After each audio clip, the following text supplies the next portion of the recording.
Have you ever felt that something is wrong with your life, but you can't quite put it into words? You wake up, go to work, study scroll through endless feeds, talk with friends, laugh at jokes, but deep down, a quiet unease lingers. It whispers in the back of your mind at night, in those rare moments of silence when the noise fades away, a voice that says, "This isn't it." And yet you ignore it. You drown it out with distractions, with ambitions, with promises that things will feel better once you achieve this goal, buy that thing, or prove yourself to the world. But here's the uncomfortable truth. Modern society is built in such a way that most of us will never feel satisfied, no matter what we achieve, because the game itself is rigged. The German philosopher Friedrich Nietzsche once wrote, "He who has a why to live can bear almost any how." But today, most of us are running after a how without ever discovering our why. We've been inserted into systems, education, work, consumption, that train us to run faster and faster on a wheel that never leads anywhere. And the most dangerous part, we believe that this wheel is life itself. Think about it. From childhood, you were told a story. Study hard, get good grades, go to college, find a respectable job, earn money, buy a house, start a family, retire, and then, finally, you can rest. Society sold us this map, and most of us never questioned it. But here's the catch. As Alan Watts once explained, the map is not the territory. The representation of life is not life itself. We confuse the symbols, money, titles, achievements, with the real thing. And in this confusion, we forget to live. We start existing instead of being alive. This is why, despite all our progress, depression has become the disease of the century. With more knowledge than ever, we are more anxious, with more connections than ever. We are lonelier, with more wealth than ever. We feel emptier.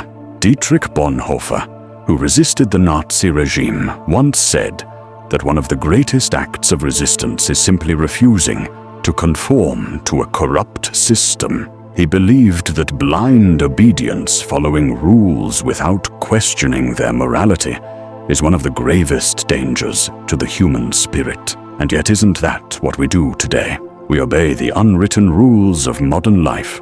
Chase money, chase validation, chase status. But here's the question. What if these rules are not for your freedom, but for your enslavement? Imagine a clock. Every gear turning, each piece dependent on the other.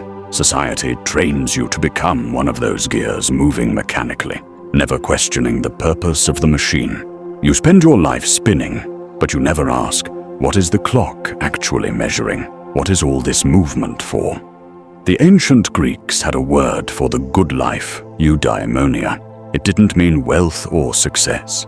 It meant flourishing, living in harmony with your true self. Plato argued that most people live in a cave of shadows, mistaking appearances for reality. And when one person escapes to see the truth, the others resist.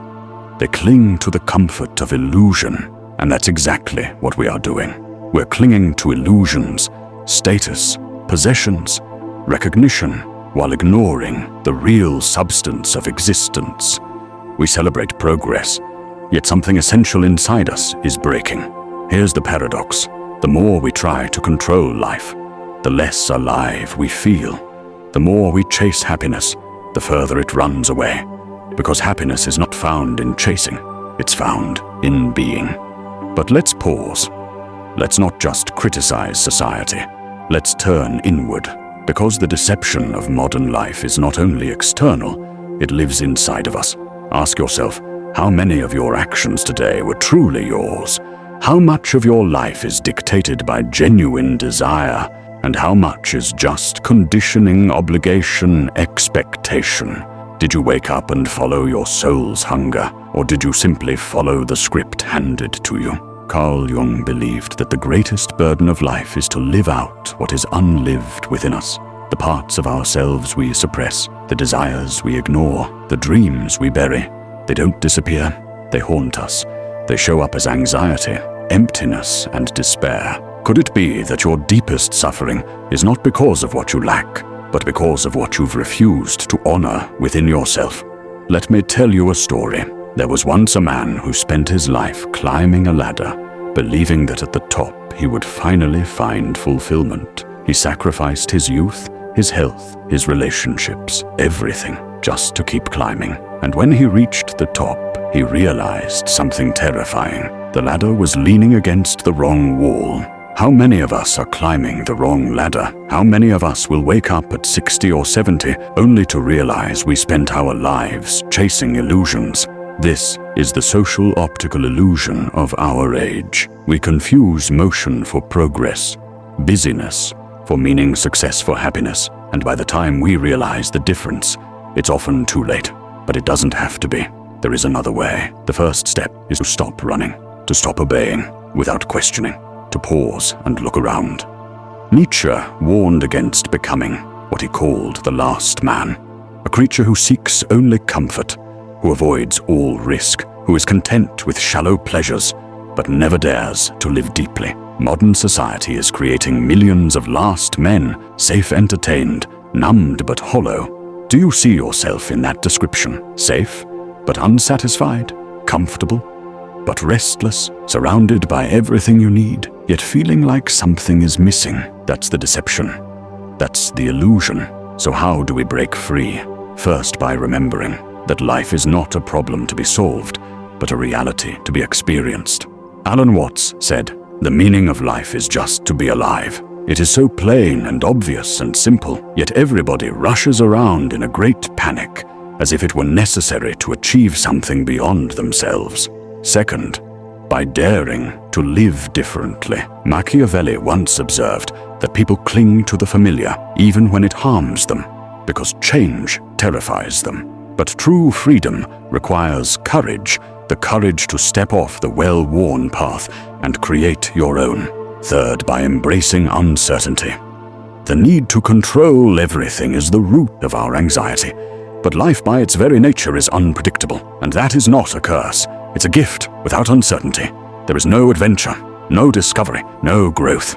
So here is your challenge. Set aside the map. Step out of the cave. Stop climbing the wrong ladder. Take a few minutes each day to simply breathe. Observe the world without judgment. Notice the textures of the present moment, the air in your lungs, the beating of your heart, the colors around you. That is reality. That is the territory. That is life. And then ask yourself, what is unlived within me? What part of me have I silenced to fit into the system? What desires, what passions, what truths have I buried under obligation and fear? Answer honestly. That's where your freedom begins. Because here's the final truth. The greatest deception of modern society is not that it enslaves us. It's that it convinces us we are free. We celebrate choice, but most of our choices are illusions, pre-selected options in a game we didn't design. Real freedom is not choosing between one brand or another, one job or another. Real freedom is stepping outside the game altogether. The world will tell you that success means more money, more recognition, more possessions. But what if success simply meant being fully alive? What if the greatest rebellion in this age of illusion is not wealth or fame, but authenticity? Bonhoeffer, Plato, Nietzsche, Watts, they all warned us in different ways about the dangers of living blindly, of mistaking shadows for substance, and now it's up to us to listen. So, I'll leave you with this question. When your last day comes, when the noise fades and you're left with only yourself, will you realize that you were truly alive, or that you were only ever existing? The answer depends on the choices you make today. The deception is powerful, yes, but the truth is stronger, and the truth is waiting for you, here, now, in this very moment. Stop running, stop obeying, start living. The clock is ticking. The question is, will you wake up before it stops? Thanks for watching.